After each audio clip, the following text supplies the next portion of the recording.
Cierto, todos lo sabemos, los Astros de Houston son los campeones de la Serie Mundial 2017. Para muchos fue una serie decepcionante porque no ganó el equipo tradicional, los Dodgers de Los Ángeles. Para mí en particular dije, bueno, mejor que se esperen a que llegue Adrián González y la rompa con los Dodgers o probablemente con los Padres de San Diego o con quien encuentre.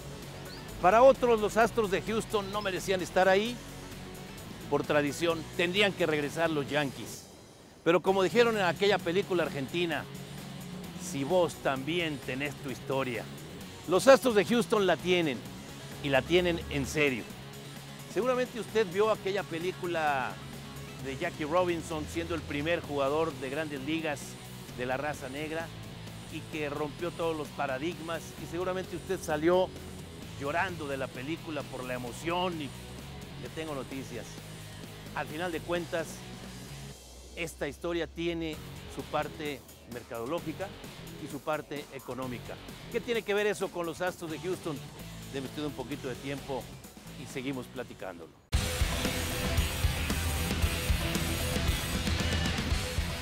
Y nos tenemos que trasladar con la imaginación en el tiempo al final de la Segunda Guerra Mundial, cuando las tropas de los Estados Unidos, los soldados, los voluntarios, todos regresan con otra forma de pensar.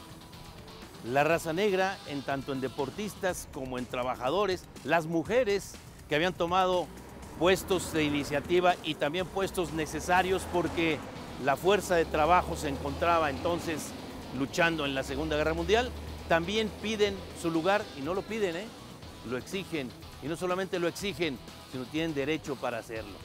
Pero resulta que había una incongruencia en el deporte profesional. Existía esa división de discriminación que la ley decía que no existía, pero todos sabemos que sí existía. Y aparecieron entonces las ligas exclusivas para jugadores de raza negra y para el público de raza negra, que entonces no se le permitía asistir a los estadios de béisbol. Fíjese usted la congruencia o la incongruencia. El punto importante aquí estaba basado en la famosa igualdad que no existía, excepto para ir a ponerse al frente con las tropas de los Estados Unidos. Finalmente, el béisbol se jugaba, como decía aquel libro extraordinario, el béisbol se jugaba en blanco y negro. Las ligas negras eran un desorden, pero se jugaba y llenaban estadios. ¿En dónde? En Texas, por ahí algo en Oklahoma y en California. Hubo una serie de partidos y de cuestionamientos, para irme brincando, y la raza negra o los jugadores de raza negra se fueron a una especie de serie mundial allá en Filadelfia. Les rentaron el estadio, lo llenaron. Se los volvieron a rentar, lo volvieron a llenar. Y a final de cuentas, ese público le abrió los ojos a las Grandes Ligas. Y por tal motivo, las Grandes Ligas, con una gran inteligencia y con gran visión de futuro, decidieron a mediados de los años 50 enviar a los Dodgers de Brooklyn, uno de los equipos de mayor tradición, al oeste, a conquistar el oeste en Los Ángeles, California. Y los Gigantes de Nueva York, en el Polo Grounds, los enviaron también a California. ¿Para qué? Muchos dicen que es para abrir el mercado, para que la gente... No, la realidad es que había que combatir a las ligas negras, que así se les conocía, que estaban llevándose todo aquel público y que además estaban cobrando y bien. Esto no era cuestión de peloteros, que tenían, por supuesto, muchos y de gran calidad, que por cierto algunos venían a jugar a México. Don Bernardo Pasquel se los llevó a Veracruz, a la Ciudad de México, aprovechando este vacío que había en los Estados Unidos. Pero entonces había que luchar y agarrar el mercado así, agarrarlo para las Grandes Ligas, porque ya teníamos aviones que podían volar y trasladarse. Había un hueco enorme después de esos años 50, y ese hueco estaba justamente en el estado en donde se hacían desde las películas, las historias y las leyendas, en donde se había conquistado el oeste. Texas tenía una gran afición por el béisbol, pero no había equipos de béisbol en Texas, excepto en estas ligas que, como se les llamaba, las ligas negras.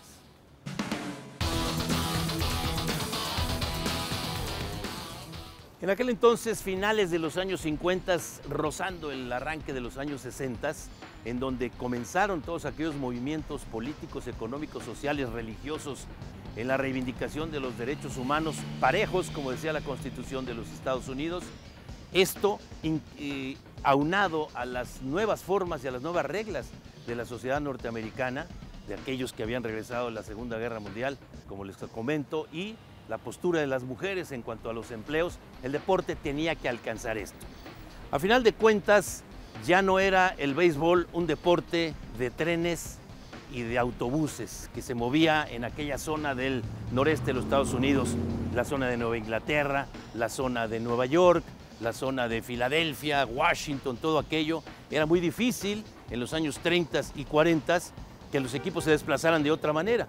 Pero el avión cambió todos estos paradigmas, lo rompió absolutamente. Y había una frontera para los Estados Unidos, una frontera no declarada, que era el río Mississippi. Lo que pasara de Missouri para allá era el oeste, que muchos conocían como el viejo oeste, y había que conquistar ese oeste. En cuanto a los deportes, era curioso que con mucha vocación hacia los deportes, sobre todo universitarios, en el fútbol americano, el estado de Texas era un gran vacío para los deportes profesionales. Por ahí comenzó el fútbol americano de la Liga Americana, que después se fusionó con la Liga Nacional, pero esto será otro tema. Al final de cuentas, Texas requería, lo pedía y fue a exigir una franquicia de expansión para el béisbol de Grandes Ligas. Las Grandes Ligas tenían entonces dos huecos, recordar que ya comentamos. Se fueron de Nueva York, los Dodgers a California y los Gigantes a San Francisco. Había un hueco enorme, Nueva York necesitaba otra franquicia. Pero entonces Texas presentó, al principio no los aceptaron, después los escucharon y cuando prometieron construir en el estado de Texas, en donde decían aquí todo es grande, el estadio que sería la octava maravilla del mundo, que más adelante sería el Astrodome, aceptaron esa franquicia. ¿Cuál fue el nombre? Bueno, pues lo primero que se les vino a la cabeza fue los Colts 45, el arma con la que se conquistó el oeste. Recuerde usted que las películas de John Wayne y aquellas películas que entonces en los 50s y mediados de los 60s eran lo máximo, las películas de indios y vaqueros, así, indios y vaqueros, se decía muy prácticamente y espantosamente, el mejor indio es el indio muerto.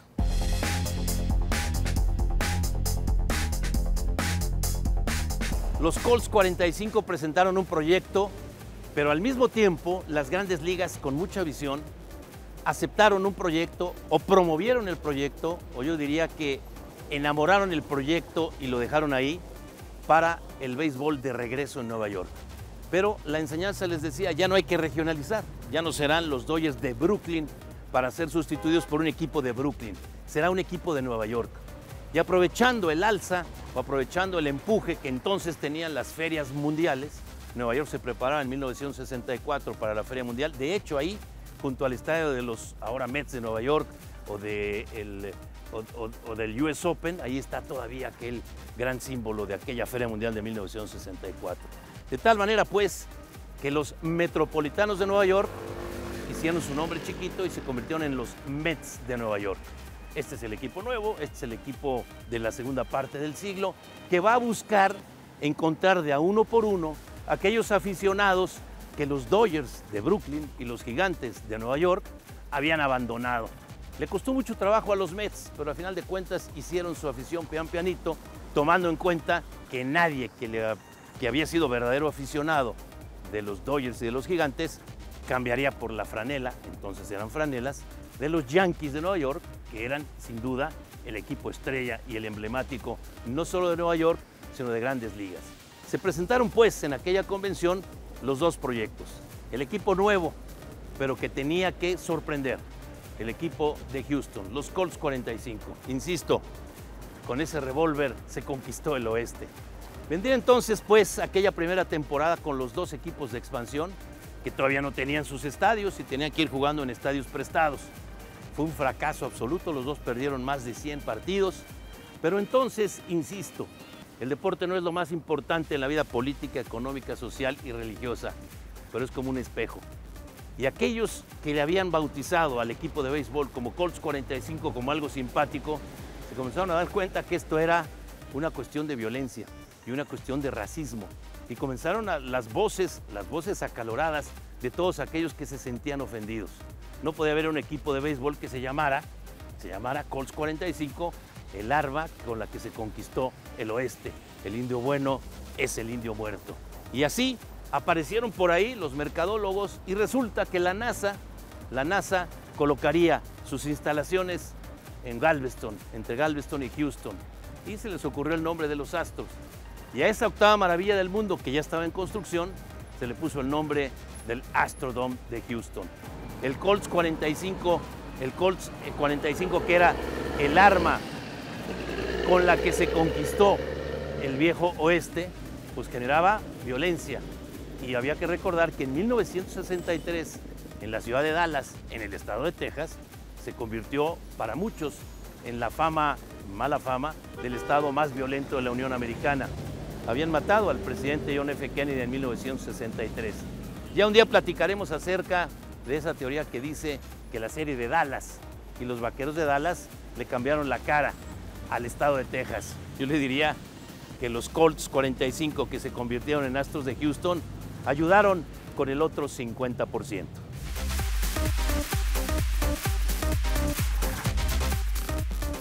Cierto, 2017 será recordado como el año en que los Astros de Houston por fin ganan una serie mundial.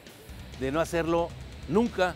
Alguien hablaba de la leyenda de los Cachorros y la maldición. Bueno, duró 108 años. Y la de los Medias Rojas de Boston, bueno, pues duró 90 y tantos. La de Houston duró siempre porque no habían ganado nada. Será recordado el 2017 como el primer año para el equipo de los Astros de Houston. Ojalá se forme una dinastía, sería muy difícil. Nolan Ryan sigue siendo el gran referente, pero la verdadera historia de los Astros de Houston se da desde los Colts, desde la expansión, y fue un elemento fundamental, aunque muchos aún no lo reconocen así, un elemento fundamental para la vida política, económica, social, religiosa, de integración para la Unión Americana. Pusieron no un grano de arena, yo diría que pusieron un batazo de home run. Soy Alfredo Domínguez Muro. Hasta la próxima.